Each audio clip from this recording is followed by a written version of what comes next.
Alrighty, welcome back to Shop and Ball NBA edition.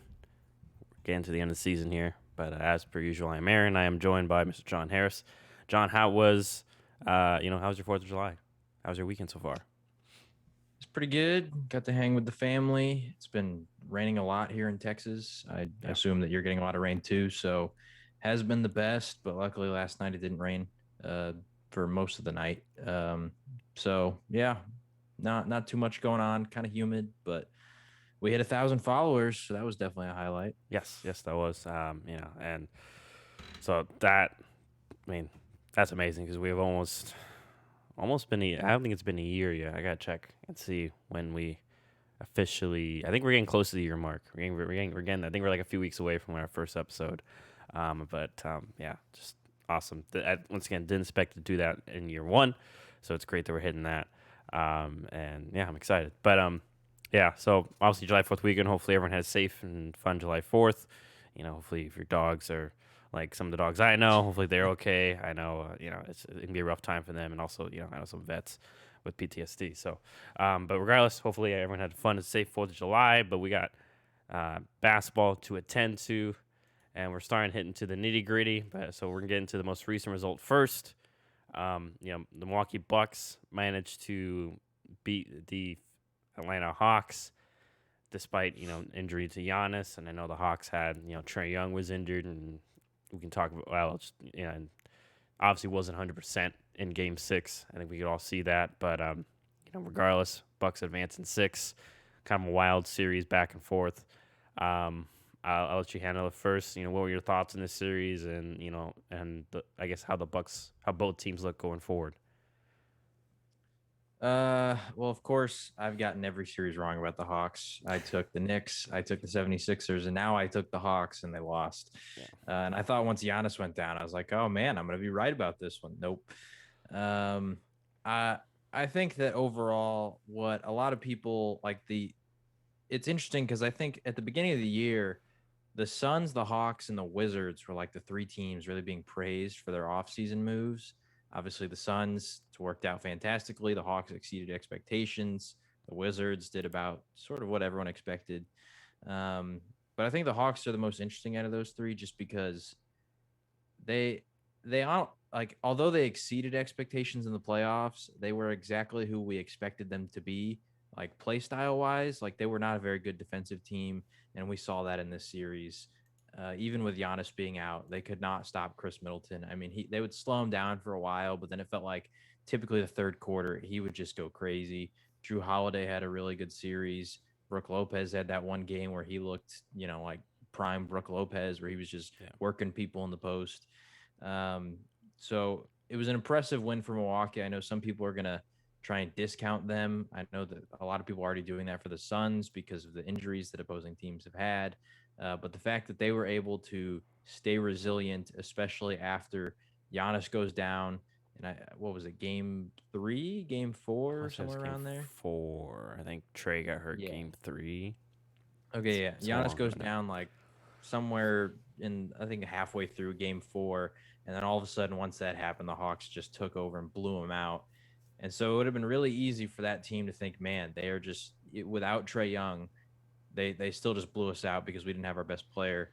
And all of a sudden, you lose the series because you just lose that belief. But Chris Middleton stepped up, like I said, as long as the other guys, or as well as the other guys. So yeah, impressive win for Milwaukee. It's going to be interesting to see how they do in the finals, especially with Giannis's health. I don't know what his current status is. Thankfully, it's no structural damage to his knee, so he should be coming back for the finals. Um, and it's going to be interesting because I know that both of these, both at least for the Eastern Conference, I don't think the Hawks had ever won a championship. The Bucks only had one, and then on the other side, the Suns and the Clippers, neither of them had ever won a championship. So yeah, interesting series in the East. It's I think it shows that the Eastern Conference is in a really good spot because I know that a lot of people think that the Eastern Conference historically has just always been the weaker one. But the Hawks are looking like a really good team that in the future could be a really big force if they make some of the right moves and guys continue to develop. The Bucks obviously they've made it to the finals now, and Giannis is only 26. The Nets are going to be healthy next year. The 76ers should be back. there's just a lot more depth, I think, to the East than there typically is. Where there's in the past there was like one, maybe two teams. So it's good to see the Eastern Conference actually showing up. Yeah, I mean, also we forget that teams like Toronto, Yep. and they could be a team, and obviously Philly. I mean, even though we're all everyone's criticizing Philly for everything they're doing, they're still a really good team. So take it easy. Yeah, the East is no longer the least as it has been probably in the past decade. Because so definitely I do agree, a stronger conference overall. But yeah, I guess I'll start with the Hawks. Yeah, it was just it was sucked because it was just such an unfortunate injury. And we did see them play well without the I think the one game without Trae Young, but then I think just I think just inexperience, and this is a relatively new team put together. I think it finally kind of showed at the end, especially without Trae Young. Trae was the conductor. Um, but regardless, I mean, they did this I mean, Cam Reddish only really played that last game. We saw what he could do, and he's still young. He's still growing into his own. They didn't have DeAndre Hunter, who's solid defender, and I mean also still young, finding his way through the NBA. So this is a team that I'm real excited for to watch going forward. But they have a lot of young pieces. It'd be interesting what they do with John Collins, because he had a solid playoff run. I think, I think that decision is much tougher. As I would have gone into this saying, going to the playoffs, I would say, you can let him go. You have Gallinari; he's a more consistent shooter, and you have Capella as a good rebounder. But now, it is a tougher decision, and I think they'll end up re-signing him because I mean, who else do they have contract wise? You know what I mean?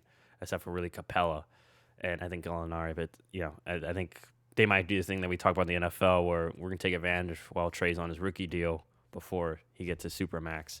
But regardless, it was a great run for the Hawks, and I'm interested to see what they do in the offseason because I'm not sure what they have cap wise, but add another piece or two, or even just keep the same continuity and get better. Because, like we've mentioned before, went through a coaching change midway through, and obviously the coaching change worked. Nate McMillan's turned them around, and they made it this far. And so, Which, by the way, today he has been announced as the permanent head coach. yeah, which I mean, I guess hats off to them, but it really was kind of a no-brainer there.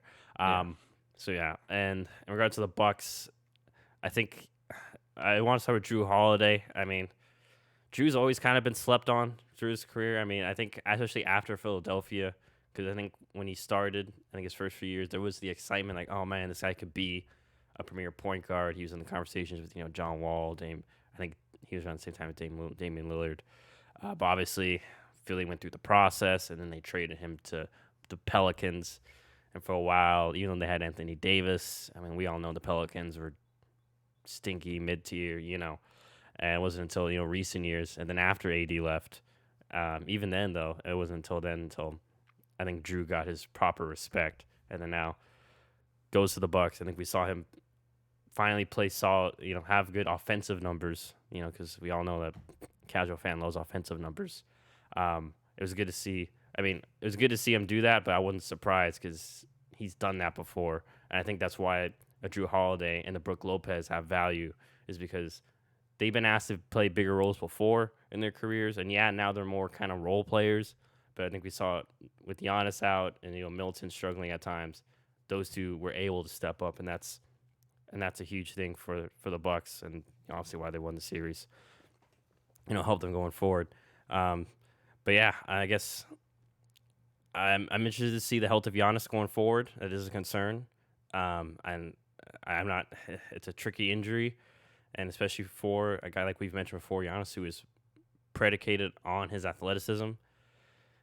We talk about doesn't really have any moves, and not a consistent shot. Especially, I'm also worried about the jump shot because maybe that also screws up his jump shot even more. His free throws. We'll have to see how he feels going forward. But going for the Bucks, going for Milwaukee, and honestly, it's going to be interesting finals. Before going into this, I would have said the Bucks would have been the more interesting matchup for the Suns, but a fully healthy Hawks would have been, I think, better TV. But here we are, and that's the finals. But anything else you want to mention before we move to the West? I may have missed. I mean, just one thing that I'll add, and I think this goes for probably every single team except for maybe the Clippers. Um, just because, I mean, the Clippers, I think a lot of people would consider them one of the title contenders every year, even, Hmm. with, fully healthy Lakers and Nets and all that kind of stuff. But I think that this was a year that, like, because of all the injuries, COVID, all just like everything that sort of happened, this is a year where a lot of teams like the Hawks and the Suns and the Bucks, like, this is their year to take advantage, right? I mean, like, we saw what the Heat were able to do last year in the bubble, and they weren't able to really capitalize off that success. But I think all these teams are in prime position, specifically the Suns and the Hawks, because they've had success now, but they also have crucial off seasons coming up. I know we'll talk about the Suns in a little bit, but like, they have to re-sign Chris Paul. The Hawks, we talked about the John Collins situation, and honestly, they just have a wealth of depth. Like you said, DeAndre Hunter didn't even play. Cam Reddish barely got out there. Like, they have so many guys that they can maneuver with, and so you just hope that they don't have a similar situation like the Celtics or the Heat. There's teams where they, like, can't necessarily capitalize off the success to continue propelling their team forward. The Bucks, they don't really have that option. Like, I mean, we've talked about this multiple times. If they did lose that series, what do they do? Like, what do they realistically do to try and improve? It's probably they fire Budenholzer, maybe get a new coach, mix up some role players, but like, they don't necessarily have the flexibility that some of these other teams have. So I do think that this year has been really interesting just because of, I mean, health. Like, every year, health plays a part, but you got to wonder, like, if the Nets are healthy, are they in this spot right now? If X team is healthy, what happens? But that being said, I think that there's been a lot of people that have used that argument to discount what the teams that are currently in the finals have done, and I think that's kind of ridiculous, because even if, like, say the Lakers, right? Even if Anthony Davis is healthy, I still thought the Suns could beat them. Even if Jamal Murray is healthy, I still think the Suns could beat them. If the Nets are healthy, I know that we picked the Bucks to win, even with Kyrie assuming that he was going to be healthy and Harden probably coming back. So Yeah, and I think a bunch of people mentioned this, but every champion has had some breaks, and I know this year there's been a lot more injuries than typically, but it just happens. I mean, Warriors, they started their dynasty by beating LeBron without Kyrie. I mean, I think Kyrie went out after game one and Kevin Love. So, yep. um, you know, these things happen. And it's unfortunate, but they happen. So, Also, nobody remembers, like, in 5 years, no one's going to be like, yeah, oh, like, the Suns or Bucks, they only won because of the injuries. Like, everybody forgets the fact that, like, oh, Kawhi and the Raptors, we praised them for that championship, but like, the Warriors lost like half their team yeah. in that finals. Kevin Same with the Durant, had that injury, tried to come back, got re-injured. Clay went out, and then it was yeah, just kind of curtains to a team that wasn't deep at all. right. Same with that, Cavs team. Kyrie and Love went out. I know the one year that the Cavs came back from the whole 3-1 deal. That, I think that was the year that Draymond got like the technical and whatever, and he had to miss game 5. So like, there's just all these weird scenarios. The Rockets, whenever Chris Paul was there, he was out for game 7. They missed like 26 straight threes in that game, and you have to imagine that Chris Paul would have changed that. So I mean, every year there's injuries and it happens, and obviously this year is, I guess, heightened because there's just been so many specific, like, superstar players that have gotten hurt. Um, but it happens every year. Nobody's going to remember it in 5 years. So